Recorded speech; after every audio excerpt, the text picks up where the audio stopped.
Hello, everyone, and welcome to today's Cultivating That webinar. Today's topic is fresh produce and pathogenic microbiology, and we're very happy to have Stephanie Smith, who's the Consumer Food Safety Specialist with Washington State University, giving today's webinar presentation. The Cultivating Success program that is sponsoring this webinar and the whole webinar series is a partnership of University of Idaho Extension, the nonprofit Rural Roots, and the Food Systems program at Washington State University. As I said, today's presenter is Stephanie Smith. She's located on the Washington State University's main campus in Pullman. I'm Colette D. Phelps. I'm your moderator today. I'm with University of Idaho Extension, and I am located on the main campus in Moscow, Idaho, so just 8 short miles from Stephanie. So if you're new to being on a webinar today, please just check your sound, and if you're having any problems, switch to the telephone. That number is located in your welcome email. At any time, if you have questions, you can type them into your question and answer box, which you're going to see in your control bar. You can also type in any issues you're having with sound or speed, and I can let you know if that's a function of the system or your own local site. I will go over at the end of the webinar where you'll be able to find this webinar recording. I emailed out everyone a PDF of all of the slides, so you will be able to review those slides, and you don't have to take notes on any of the specific written slide content. You'll also be able to go back and rewatch this webinar. With that, I'm going to go ahead and stop my share and let Stephanie share her screen.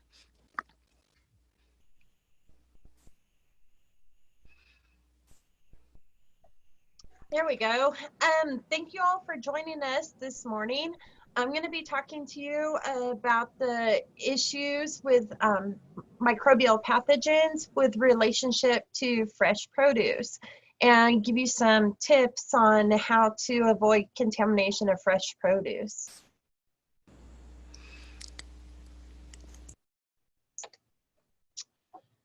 So just to give an overview of today's webinar, I'll give you some background on foodborne illness and why we're so concerned with fresh produce, and talk about sources of contamination for fresh produce. I'll discuss some of the pathogens that we normally see that are associated with produce, and talk about steps to prevent the contamination from occurring. So on with talking about foodborne illness. Why are we so concerned with this? So fresh produce can become contaminated with food pathogens, and a lot of times we think of foodborne illness as just, a bout of nausea, vomiting and diarrhea, and it's going to resolve itself. And those are usually the most common symptoms. But foodborne illness can also cause severe symptoms, including reactive arthritis, which can be lifelong, organ failure, and brain and nerve damage. And on top of it, even though most symptoms are self-resolving, they can result in hospitalization and even death. Here's some stats on foodborne illness. It says each year an estimated 48 million Americans are stricken ill as a result of one foodborne pathogen or another. On top of it, a 2015 study showed that or estimated that the annual cost of medical treatment, lost productivity, and illness-related mortality at $55.5 billion. So there's really a large economic impact for foodborne illness. Even if it is self-resolving, it can still end up costing money in terms of lost productivity and medical treatment. So it really does have a big impact. The reason why we're so concerned with plants is that approximately 25% of all foodborne illness outbreaks are associated with plants. And as you see, a lot of these are having to do with fruit and then vegetable row crops. So those would be things like leafy greens. For instance, romaine lettuce is a big one that we've been seeing lately. So produce is associated with a lot of outbreaks. This is just a list of some of the different outbreaks that we've seen associated with produce, and this is not by any means a full list of all the outbreaks that have occurred. But as you see, we've had a continuing problem with romaine lettuce being contaminated with E. coli 0157H7. Other leafy greens, we've seen salmonella outbreaks with cucumbers, cilantro's outbreak caused by Cyclospora, and on and on.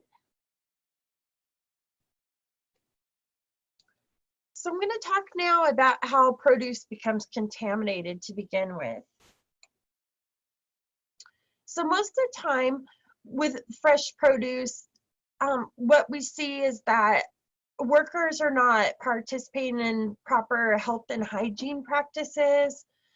Soil and improper use of soil amendments, especially biological soil amendments, have been a problem.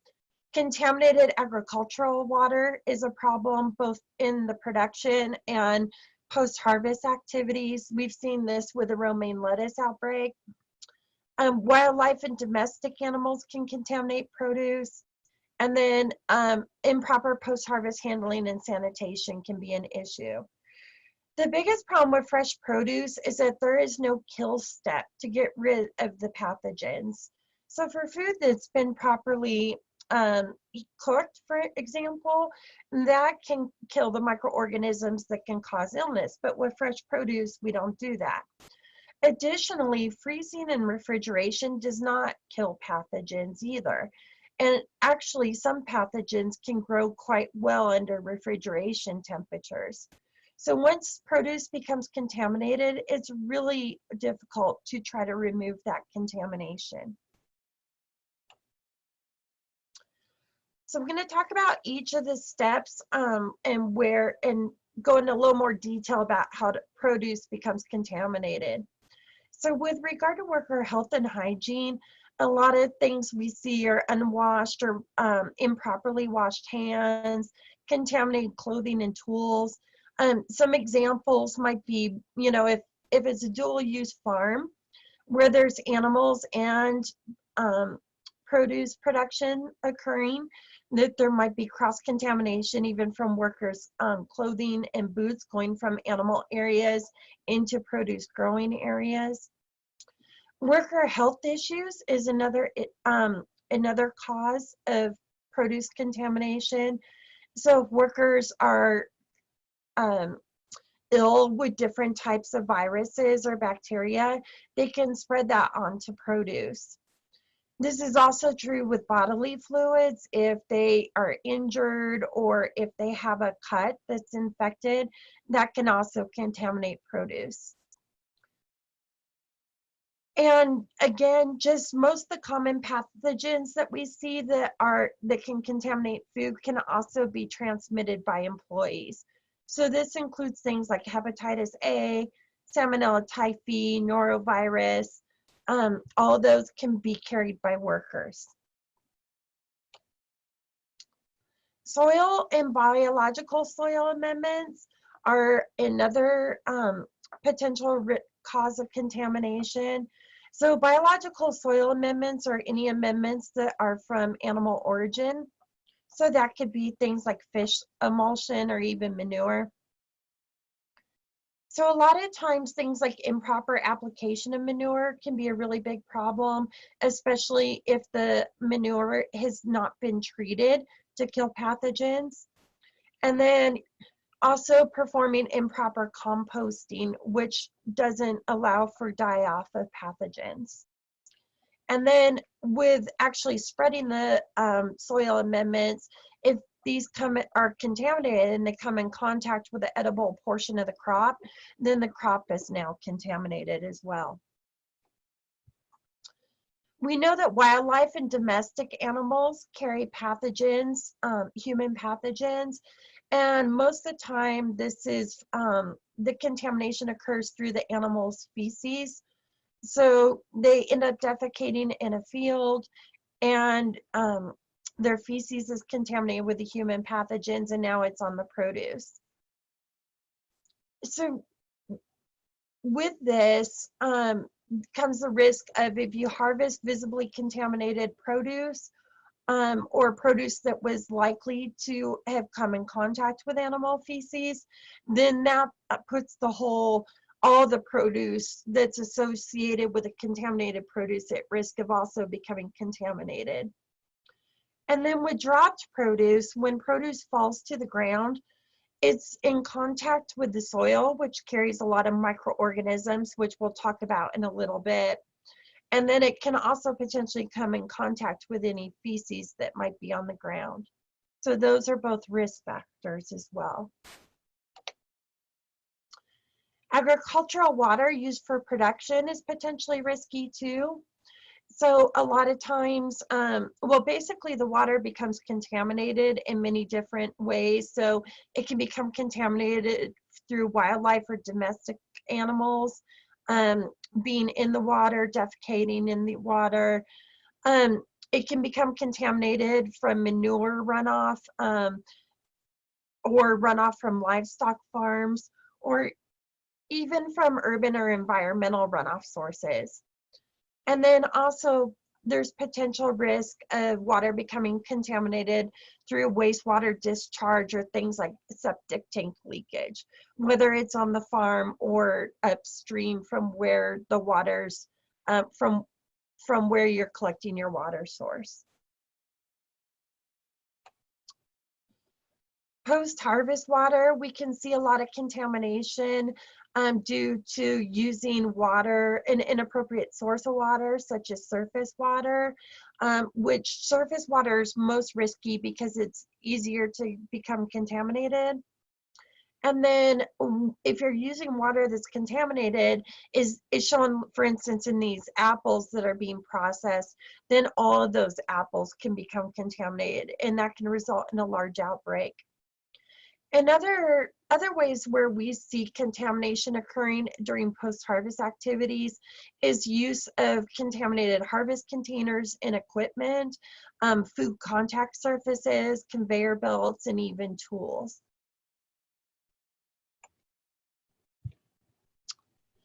Additional areas where contamination can occur, again, we're getting back to inadequate worker hygiene. So workers are handling the produce during post-harvest operations, and maybe they're not washing their hands properly, or they have contaminated clothing or using contaminated tools.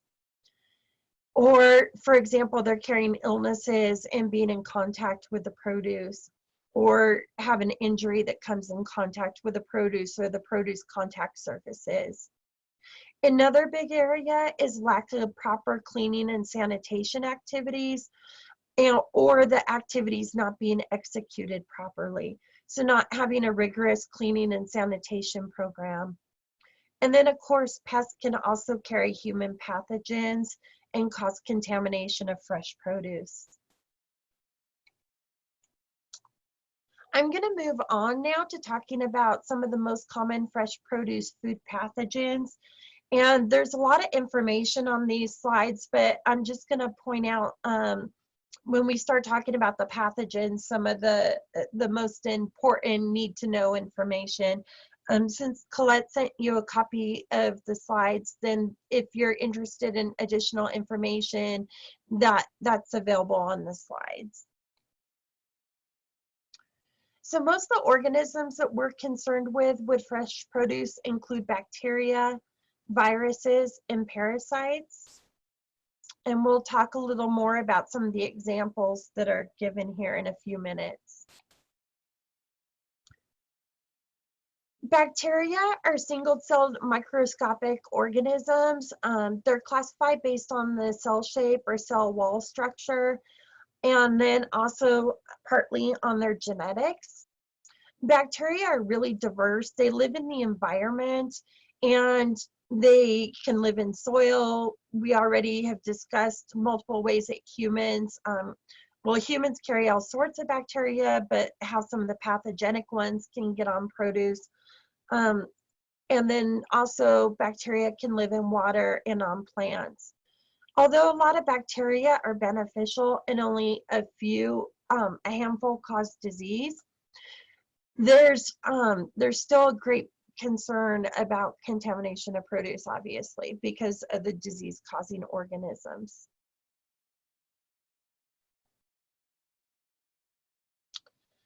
Bacteria have growth requirements which most fresh produce can meet. So of course bacteria need food. So bacteria like to eat what we eat, right? We see well, mostly in the refrigerator, we see things like molds growing, but bacteria can grow as well. Bacteria can grow over a wide pH range, so foods that have a pH of 4.6 to 8 are usually favored, but a lot of times bacteria can grow at lower pHs or even higher pH. Microorganisms can grow and divide as soon as every 20 minutes. You can get a doubling, and we'll talk more about that in a minute. And most organisms really like to grow between temperatures of 41 degrees Fahrenheit and 135 degrees Fahrenheit. Although many bacteria need oxygen, a lot of them can grow when oxygen's not present. And bacteria do need to have some moisture available. So water activity essentially is the amount of water available for the bacteria to be able to grow and carry on functions. And so bacteria can multiply when the water activity is above 0.86. So a lot of food products, for example, that have water activity above 0.86, it can include some surprising things, even for instance, some breads, depending on how moist they are, can have water activity above 0.86. As I mentioned, bacteria can grow really fast, some of them doubling within 20 minutes. So if you started with one bacterium at time 0, inside of 8 hours, you could have as many as 16,700,000 bacteria. And most of the time when we think about bacteria, you're not going to start with just one organism. Usually if there's contamination, you already have quite a bit of bacteria on there. So the numbers inside of 8 hours can be even higher, much, much higher than 16 million under the right conditions. So you might ask, well, how many bacteria does it take to cause illness? So here's a few examples. For E. coli 0157H7, as few as 10 organisms can cause disease. And then some of the other organisms I show, you might have heard of Listeria, less than 1,000 can potentially cause disease. So if we try to put that into perspective, as many as 500 bacteria can be present in 1 drop of meat juice. So I understand that meat juice is not, bacteria,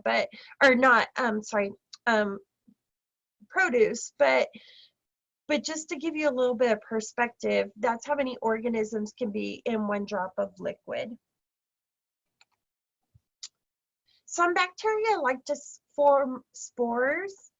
And so if you think about spores, kind of like a vegetable seed, they have kind of this rigid outer coat.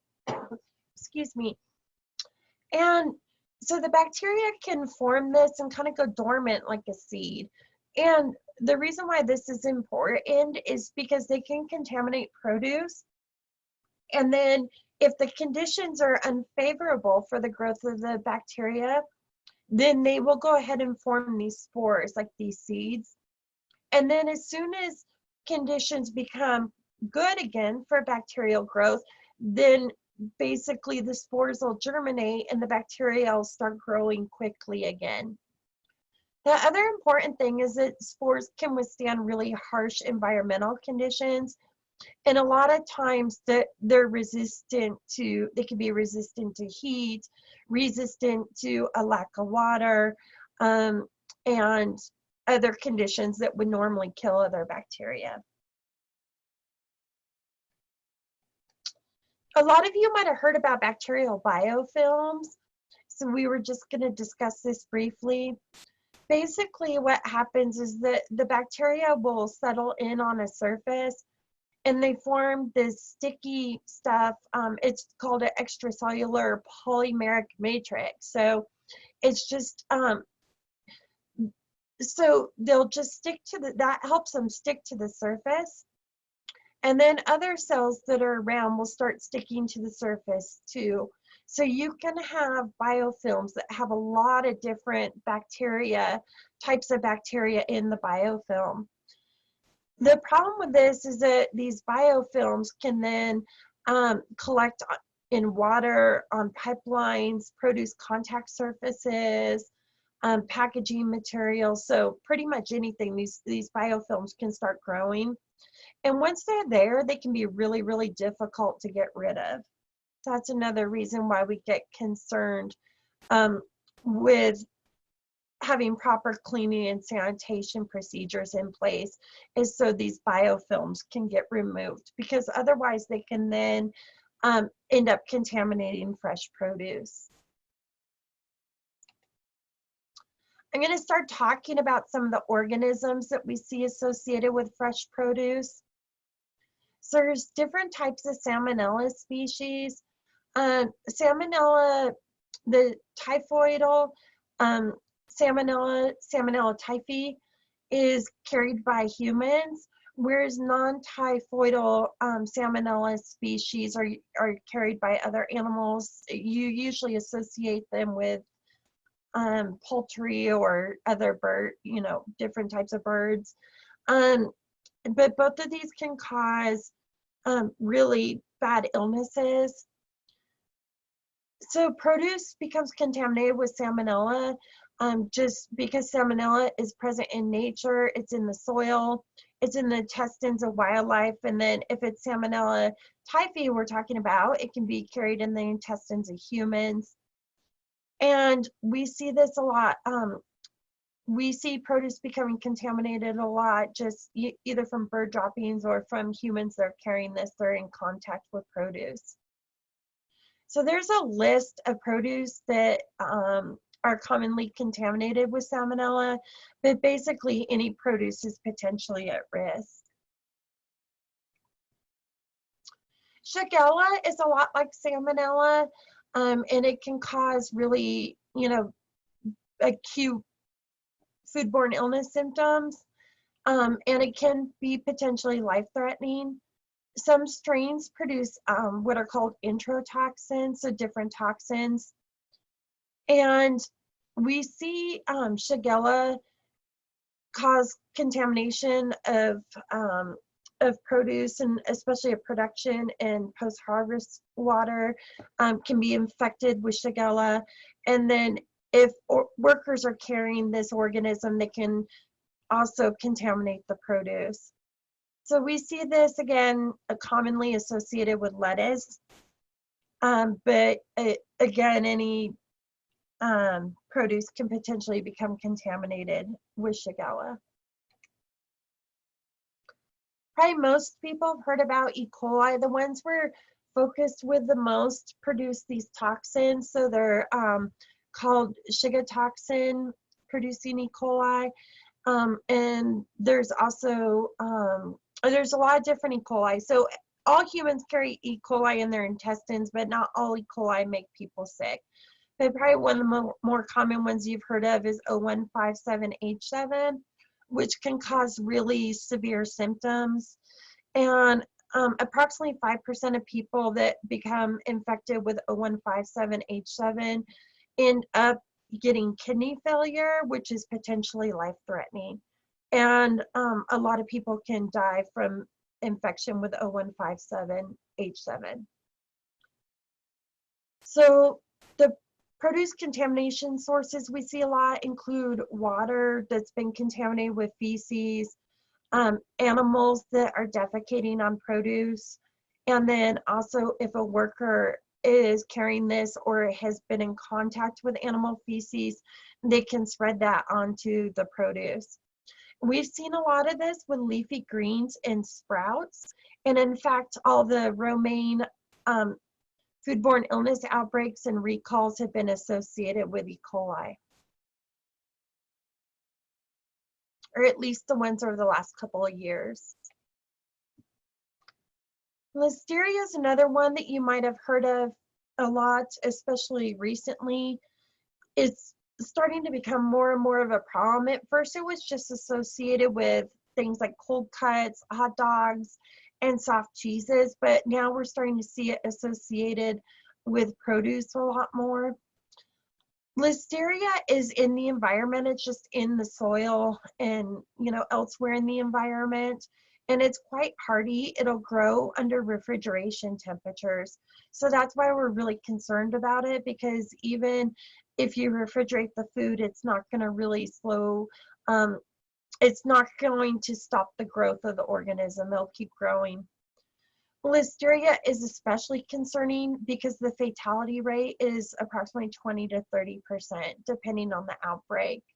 And symptoms can be really severe. This organism is extremely dangerous for immunocompromised individuals, and especially pregnant women. Pregnant women generally do not have severe symptoms, but it can end up being fatal to their unborn child or to newborns. So again, because this organism is just present in the environment, it can be found in the soil, in water. Contaminated packaging facilities are another big one. There was a huge recall several years ago out of Pasco, Washington, for a food processor that was processing mixed vegetables and different types of vegetables that were ultimately frozen and then sold. And it was one of the largest recalls that there has been in this country, and that was due to Listeria.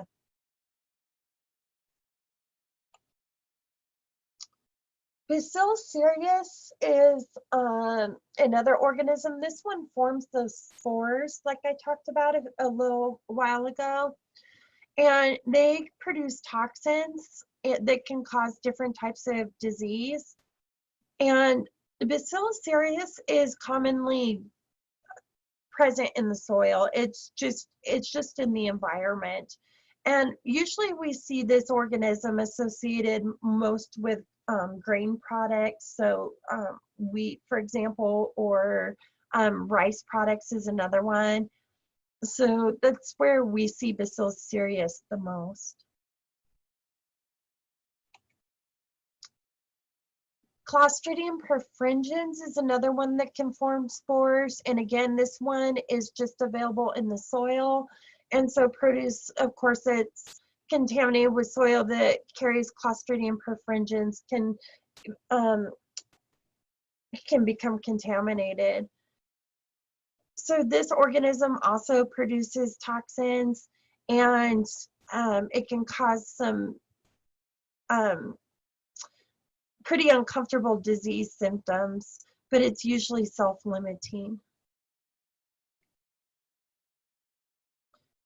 Another form is of Clostridium perfringens infections can be fatal, although it's extremely rare.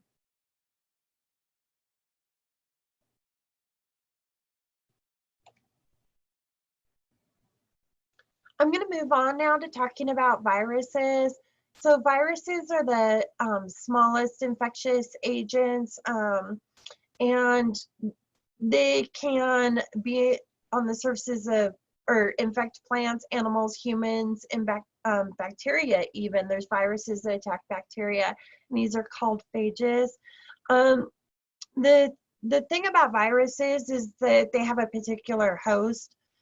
So the ones that we're concerned with mostly are the ones that are carried by humans. So this gets back to worker health and hygiene. Viruses can be commonly found in the environment, but they do need a living host to be able to reproduce. So the biggest issue that we see is with viruses is from workers with not following proper health and hygiene standards, and they're infected with a virus, and then they can shed that virus onto surfaces or onto produce. And the virus will then become inactive, but as soon as somebody consumes that produce, then they can become sick with the virus. So some of the common transmission routes of viruses are, of course, ingestion of contaminated food and water. They can be respiratory, and then also, blood or sexual contact, or sometimes arthropods like mosquitoes and ticks. The ones we're generally concerned with come from contaminated food and water as far as produce safety is concerned with. So two of the common ones we see associated with produce include human norovirus. So this causes pretty severe vomiting and diarrhea symptoms. This virus does survive freezing, so freezing won't kill it. It can be spread very rapidly. It's very contagious. And this causes a lot of foodborne illnesses in the United States each year. Luckily, most people, providing that they don't have, severe dehydration, will recover from this, but it's a pretty bad virus to get. When you have it, you're just miserable. So with fresh produce, basically what happens is you either have contaminated water that's come in contact with a worker or with the produce, or workers are carrying it. They're working when they're sick and they're contaminating surfaces or contaminating the produce. And this virus can survive on surfaces for a really long period of time, even maybe as long as 2 weeks or even longer. So with produce, basically any fresh produce can become contaminated with this virus, but we do see it commonly with leafy greens and fruit. Hepatitis A is another virus that is carried, generally we see this carried by workers, but it can also be carried in contaminated water or on contaminated surfaces. And so any fresh produce can become contaminated with this virus, but again, leafy greens and fruit were commonly associated with outbreaks. I recall, this was a while ago, but there's been some cases even last year where hepatitis contamination with berries. So the one that I recall several years ago was fresh strawberries. They've been imported from Mexico that were contaminated with hepatitis A, and those berries were used in school lunch programs down in the Los Angeles area. More recently, there was a big recall of berries that of frozen berry mixes that were sold in grocery stores, and those were also contaminated with hepatitis A. Parasites can also contaminate fresh produce. Parasites basically need to reproduce inside a host, so generally we see this inside, animals or humans. But they can survive in the environment. So that's where their really big concern is. Again, they might contaminate fresh produce. They're not actively growing, but then when somebody eats them, then the parasites will start growing and then cause disease in that person. Some of the common ones we can see are that I want to talk about are, for instance, Toxoplasma. Toxoplasma is generally caused from contamination through cat feces, and it's been estimated in some areas as many as 70% of the population might be contaminated with Toxoplasma. Generally, it doesn't really cause any symptoms. Humans can be infected with it and not have any symptoms, but again, this is another one that can be fatal for unborn children. So because cats carry it, if they use the garden where produce is being grown is their litter box. It can then contaminate produce and also the soil around produce. And if feces ends up in water systems, it can contaminate produce as well. Giardia is another example. So this one, we generally see it in water that's been contaminated with human or animal feces, but it can also be in the soil and, of course, contaminate food. So a lot of times when we see contamination, again, it's getting back to workers that are they're sick with this parasite, or and they're handling the fresh produce, or again from water, contaminated water. So leafy greens and berries are susceptible to contamination. They, give a lot of good hiding places for this parasite to reside, and make it less easily, it makes it less easy to wash it off the surface of produce given the structure of that type of produce.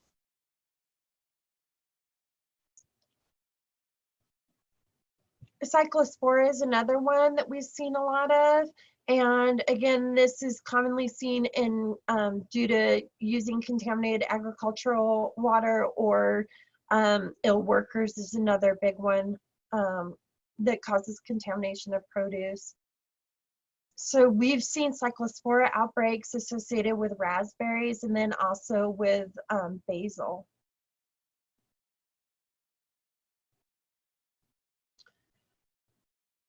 So now that we've talked about some of the organisms and the types of produce they're associated with and how they're transmitted, I'm going to move on now to talking about what steps you can take to prevent contamination of the produce. So again, fresh produce doesn't have a kill step.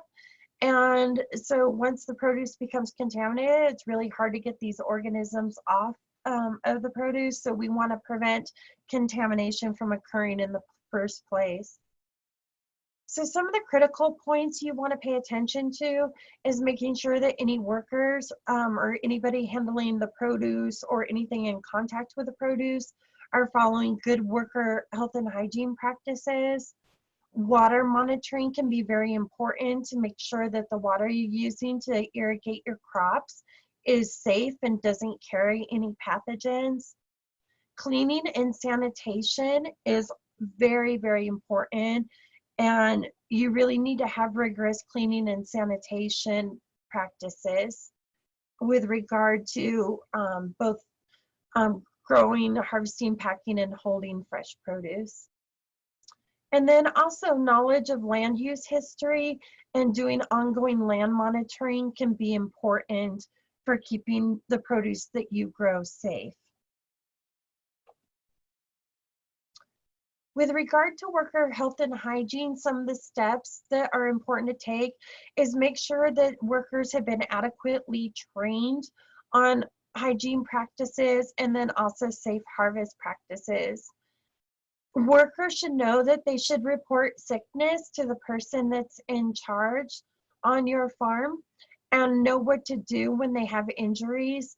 First aid kits should be made available, and if any produce has become contaminated, it should not be sold. It should be destroyed.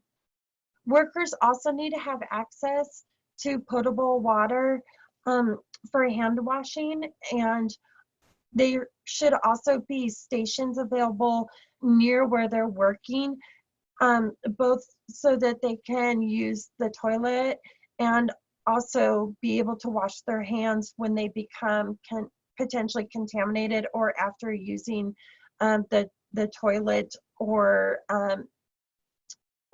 anytime their hands need to be washed. The water used for hand washing needs to be potable water, so it needs to be water that's clean and it isn't carrying pathogens. And they should also have access to soap and paper towels and know how to wash their hands properly to prevent contamination of produce.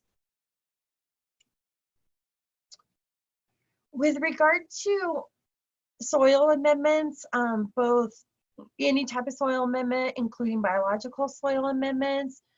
It's a good idea to have well, first of all, getting back to just looking at the soil, if there's a concern that the soil might be contaminated, or if there's an event such as flooding event that could cause contamination of the soil, it might be a good idea to do soil testing to make sure that that there's not going to be a risk to the produce that you're trying to grow. If you're using biological soil amendments, those are considered the riskiest. Chemical soil amendments could potentially carry pathogens, but biological soil amendments are more likely to carry these pathogens. So it's really important to make sure that you're using soil amendments that do not contain pathogens. The best way to do this is to use only treated biological soil amendments. The way that you can treat these, there's two scientifically validated methods that FDA recommends, and if you're interested in those, you can let Colette know and I can pass that information on to you. But basically they're composting methods to ensure the destruction of any microbial pathogens. If you're applying manure, it's good to apply it no sooner, at least 2 weeks before planting and 120 days before harvest. I know that in this region we have a very short growing season. So, you know, again, if you're working with soil amendments that you know are safe, that don't contain pathogens, that's going to reduce the risk of contaminating the soil. Additionally, you don't want the soil amendments to be in contact with a harvestable and edible portion of the crop. So you want to be able to apply those amendments before the edible portion of the crop is present, if at all possible. As we've discussed earlier, wildlife and domestic animals can carry pathogens. So although it can become impossible to keep wildlife out of growing areas, it's good to do as much as possible to try to reduce the number of animals that are coming in contact with the produce. So basically we suggest banning pets from entering produce fields. We do know that working animals are still used, but to have plans in place so that if an animal does defecate in the field, that it doesn't contaminate the produce, or if the produce does become contaminated, that you don't harvest it. And then also using things to help repel animals, such as decoys, noise deterrents, and other anything else that can be helpful with trying to deter animals from entering the growing areas. With regard to agricultural water that's used during the growing season, it's a very good idea to do a risk assessment, determine, you know what type of water you're using, so determine what the risk with that water, what risk you might see with that type of water. So for instance, surface water is a lot riskier because it's in contact with the environment. Animals can get into it a lot easier and defecate in it, whereas things like groundwater or public utility sources are generally a lot safer. It's a good idea to do monitoring on your water to make sure that it's not, that there aren't any pathogens in the water.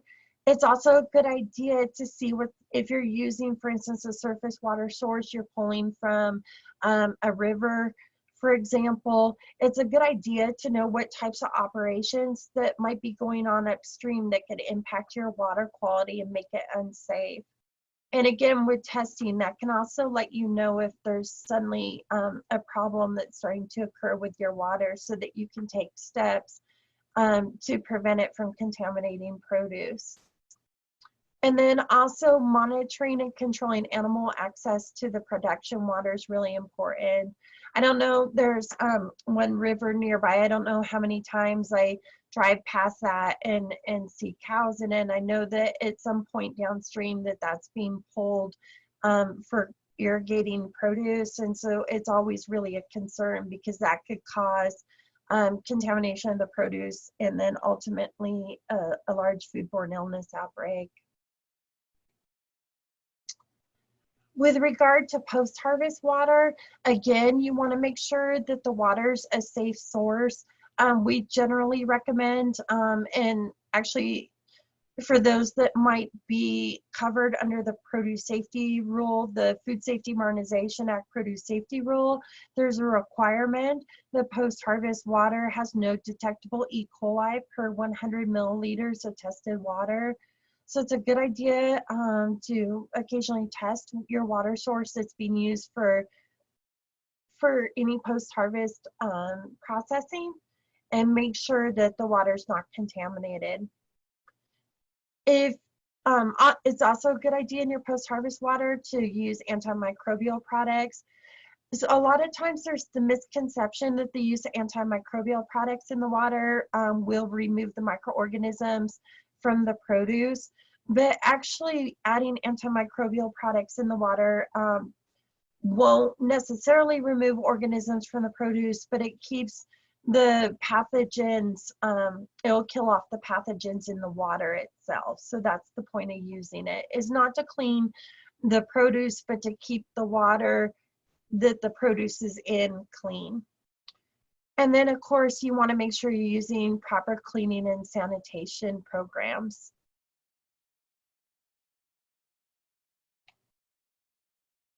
With regard to post-harvest handling and sanitation, you want to make sure that your workers are following good hygiene practices, that they're washing their hands regularly, especially if they become dirty or contaminated, that they're wearing clean clothing. If they do choose to wear gloves or they're wearing gloves, then the gloves need to be changed. They need to be changed as soon as they become dirty, or if there's, for example, any tears in the gloves, they should be changed. So gloves need to be kept in good repair and clean. Also workers, again, getting back to the workers, they need to know to report any illnesses, and if they're sick, they shouldn't be in contact with the produce. And also if they have any injuries, first of all, their injuries should be bandaged. It's a good, and they should also wear a glove if the injury is on their hand, just so there's a second barrier between the injury and handling of fresh produce. Again, implementation of rigorous cleaning and sanitation programs is going to be important for keeping the produce safe and not spreading contamination onto produce. And then having pest management programs in place is also important.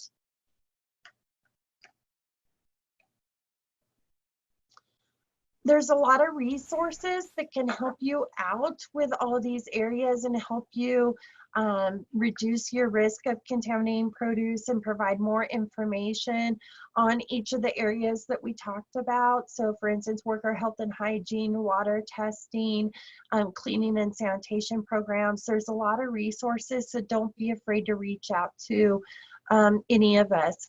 So some of the resources I've mentioned specifically here are the Produce Safety Alliance.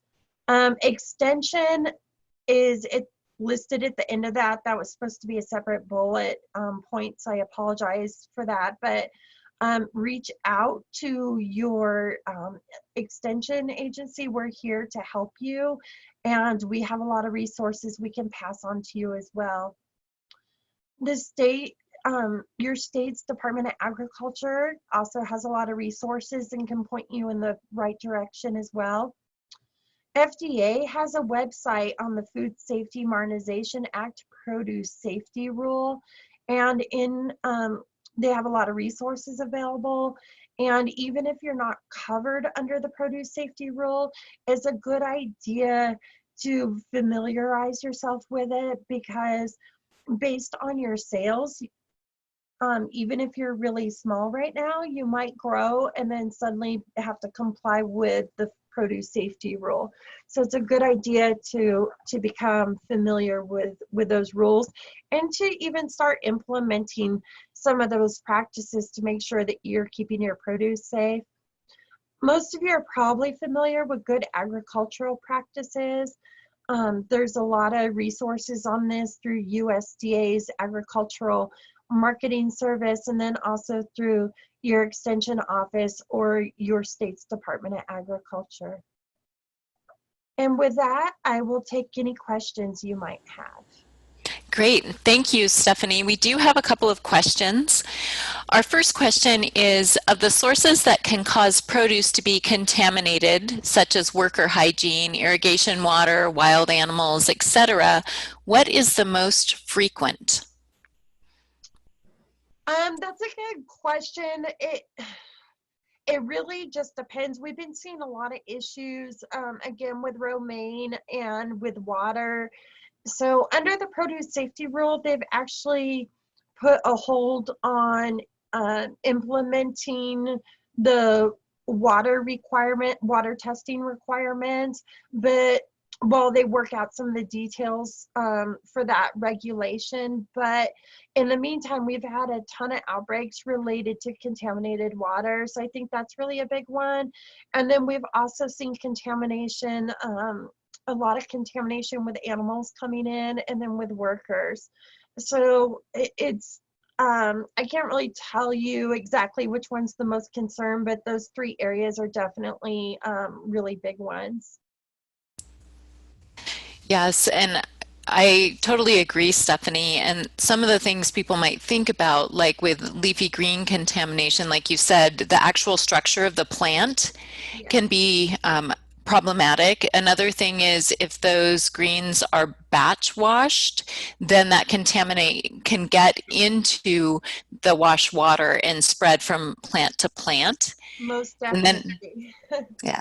And then if you think about berry harvest, a lot of that is individual picking. So there's potential for increased contamination because every berry is actually being touched. Definitely. Yeah, with the berries, we see, a lot of viral transmission from the worker onto the berry. And so, like you said, a lot of times it is dependent on the process and, what the produce is that's being handled. And so there's a lot of variables. And one of the graduate students here had done a lot of research on Listeria on apples and had published that. And you see with the organisms, they just embed themselves. She has some great pictures in her publication. I might think about adding those, but the bacteria just embed themselves like into these little micro cracks in the stem bowl, and it's almost impossible to get them out. And so it's just really about trying to protect the produce and making sure that there's good practices in place.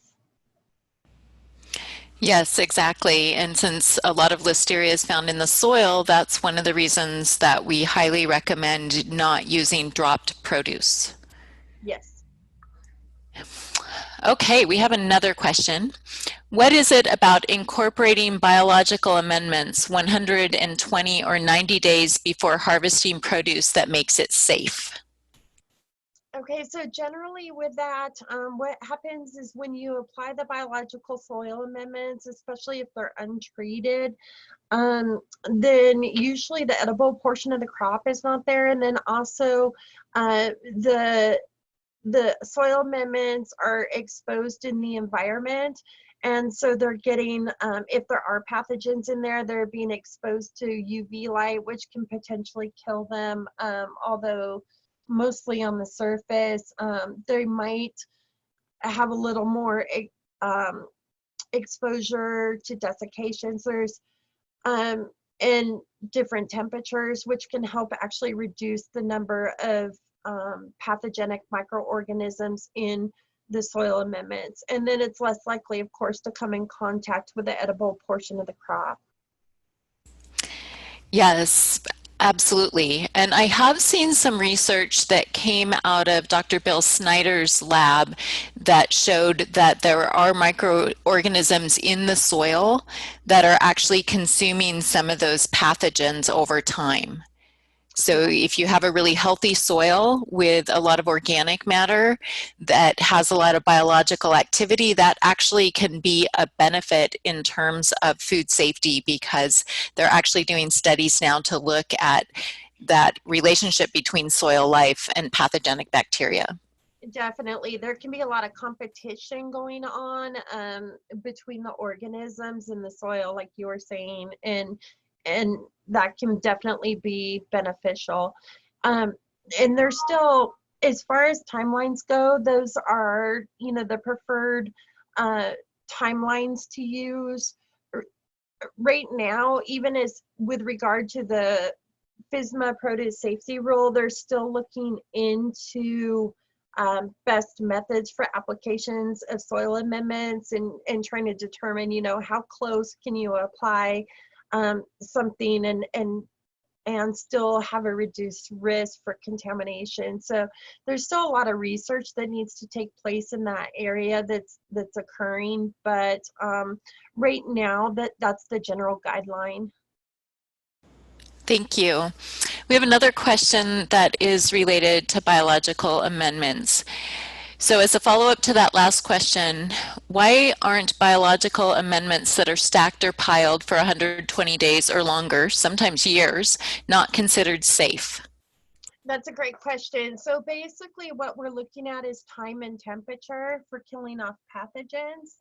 So that's what it comes down to. So if the soil does not get up to all of the soil amendments does not get up to a high enough temperature for a long period of time throughout the entire stacked or, you know, pile, then you can still have pathogens inside of those amendments, in that pile of amendments.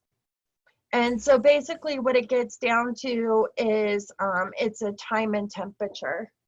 If you give me one moment, I can actually go over real briefly the two that FDA recognize, the two methods. I don't want to misstate them because they're similar, but I can pull those up in just a moment.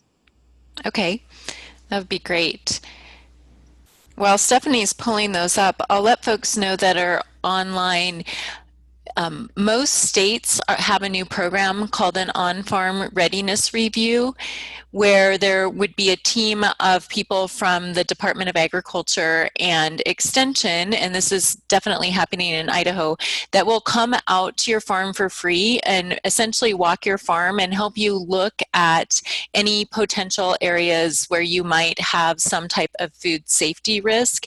They're totally free and they are non-regulatory. There are no notes taken. It's just to help you really understand what's happening on your farm and start to be looking at your farm through this lens of food safety. And so if that is something that you are interested in, I will make sure that I provide a link in our follow-up email that has a link to the website where you can learn more about scheduling an on-farm readiness review. Great. Yeah, those are great. And we have those over here in Washington State too. Washington State Department of Agriculture is more than happy to do one of those and to help you with those. So under the produce safety rule for composting options, it says to use a scientifically valid process. So they state two specific processes. So one of them's aerated static composting. So it's an aerobic process with a minimum of 131 degrees Fahrenheit for 3 days. So the entire pile has to get up to 131 degrees Fahrenheit for 3 days. And then you have to test to make sure that every area of that pile is up to that temperature. And then following by curing and proper management and to make sure that that temperature is elevated throughout all the materials. The second recommended method is turn composting, so an aerobic process where the minimum temperature of 131 degrees Fahrenheit is reached for 15 days with a minimum of 5 turnings followed by curing. And then under produce safety rule, with the training we deliver, they suggest you can use other scientifically valid or controlled composting processes, but again, we're getting back to the point of making sure that it's at an elevated enough temperature for a long enough length of time to kill off any potential pathogens in those soil amendments. Great, thank you. Well, we just have time for one more question, and that is, how far should a garden be from a septic system to be considered safe? Okay, so it's a really good question. I don't have an exact footage. I don't know if you know, Colette, but I will say that the biggest issue we see with septic systems is if there's leakage, right? So if you have leakage, you're going to have a really big problem, because not only can it contaminate the water that you're using for irrigation of the crop, and it can also potentially come in contact with the crop. So even though I don't have an exact number of how many feet away it should be, it's a good idea to try to make sure like you're not growing produce like down not downstream, but below where your septic tank is, for example, so that if it leaks, it doesn't run into your produce growing area. It's good to place it away from it where there's going to be less risk. So it's really going to kind of depend on the setup of the farm, and then also kind of the topography of the farm as well. Definitely, and I would suggest perhaps contacting your local health district and asking them that question. We also have food safety folks at both Washington State and Idaho State Department of Agriculture that would be able to help you figure that question out. The points you made, Stephanie, are really important. So Stephanie, if you could stop sharing your screen, I will share my screen, and we'll go ahead and wrap up today's webinar. So for those of you that are interested in learning more about food safety, if you are in kind of this north central Idaho, Southeast Washington region, we are having a day-long food safety on the farm workshop that's covering everything, all the different topics that Stephanie brought up today in much more depth, and that's going to be on the 26th of March. The links that I provide in the follow-up email will direct you where to register for that, as well as the on-farm readiness reviews. What we have coming up in our webinar series is we are a multiple part series on financial fitness for farmers. Tomorrow we're going to be talking about income statements. Last week we talked about balance sheets. That webinar is recorded and available through the Cultivating Success website. Next Monday we're going to be talking about beneficial insect habitat on your farm. And then we have a couple more financial fitness for farmers webinars, enterprise budgets, and cash flow statements. Again, you can register through the Cultivating Success website and just click on Webinar Series. We really do appreciate your feedback. If you can take a minute to take our post-webinar survey, it's going to launch in your browser immediately after I close the webinar. That would be really helpful. Please do contact me at any time. You have my email as I sent you the handout this morning. But if you have any questions, are looking for resources, Stephanie and I can definitely help you find those. And if we don't know the answer, we'll find a person that does. So please reach out to us at any time. Thank you for being on today's webinar, and have a really great day.